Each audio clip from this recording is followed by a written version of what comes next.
Today, the real reason why you shouldn't trust anything I say isn't this.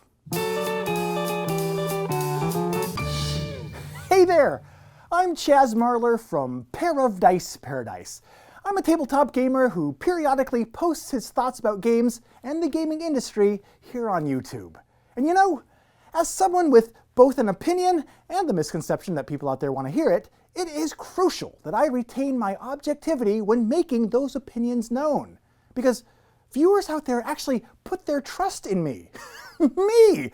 Whose life decisions to date have led to making videos on the internet about toys. So, good luck to you with that.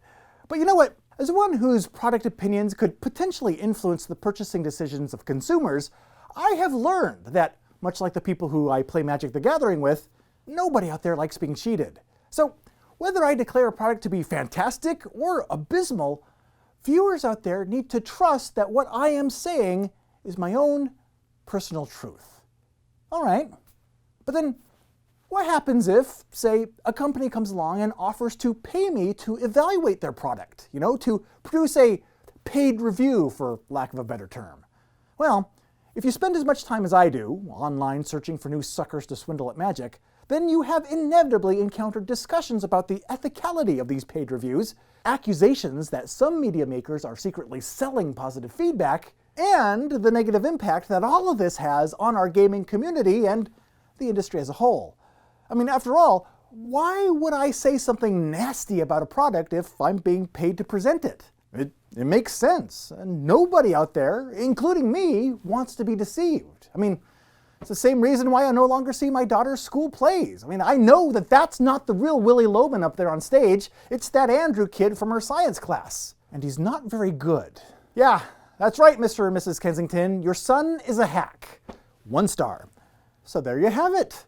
The argument against compensated content is a pretty open and shut case. In fact, the only flaw against it that I can find is the simple fact that paid reviews aren't actually the biggest threat to an influencer's trustworthiness. And here's why I believe that it isn't. Because much like little Andrew's acting career, content creators who endorse products that they don't actually believe in are going to be laughed off the playground. And, just like little Andrew, they'll absolutely deserve it. Because if a media maker bestows hollow praise upon a crappy product without fully justifying why, they're going to lose the confidence that their audience has in them. And then that audience is going to leave. Soon, they're going to be left with a channel full of videos that nobody watches. And I'll tell you, very few YouTubers out there strive to create content that doesn't gain them subscribers. For some of us, it just comes naturally. Besides, what content creator out there wants to spend their precious spare time day after day producing fabricated positive opinion pieces for garbage that they dislike instead of working on projects for products that they actually enjoy? Enduring that approach to content creation sounds as unbearable as Andrew's amateurish portrayal of Willie's repressed guilt during the Boston hotel room scene. It's no fun for anyone. And then, what about manufacturers? I mean, let's say a manufacturer is willing to pay for a product review. Why would they spend the money for parts, labor, and shipping expenses just to provide a product to an influencer that's lost their audience because nobody takes their opinions seriously? I mean, well, it may have cost me $127 to send that Chaz guy my product to review, but I'm sure that the 12 views that he's going to rake in are going to make this all worth it, said nobody who runs a for-profit business on this planet ever. Yes, compromising one's integrity is the most efficient way for a content creator to lose their audience, become inundated with obligations to feature inferior content about products that they hate, and be overlooked by the companies that they actually do want to work with. Which is why I believe the paid review is not the biggest threat to a media maker's trustworthiness. The real threat against it? Statements like these. Obviously, influencer integrity is important, of course, but many things can erode away the faith an audience has in a content creator. And vague statements like these, suggesting that unethical behavior is going on right under our noses while simultaneously refusing to provide any context to support that claim, are one of those things. This stuff isn't helpful. In fact, it kind of makes things worse. Because what such statements actually achieve is just to sow seeds of doubt against all content creators without providing evidence to corroborate such claims, making them statements that, ironically, lack integrity. Hearing accusations like this make me wonder, oh, is that the YouTuber that they were referring to? Oh, this reviewer likes the products that I don't. They must be taking bribes. Oh, this influencer reviews a lot of products by company X. They must have a secret arrangement for special treatment. Now, I completely understand the perspective that if someone is financially compensated to review a product, well, then it may be difficult to believe that their opinion is completely objective. Sure, that's a definite potential conflict of interest there. But what about all the other forms of compensation? The ones that aren't immediately obvious? Like a company making sure that you're always first to receive its news, allowing you to reap the views and the subscriptions that come along with being first. Or the networking advantages that a personality has once they become established in the industry. Or being gifted a booth at conventions, which can cost thousands of dollars.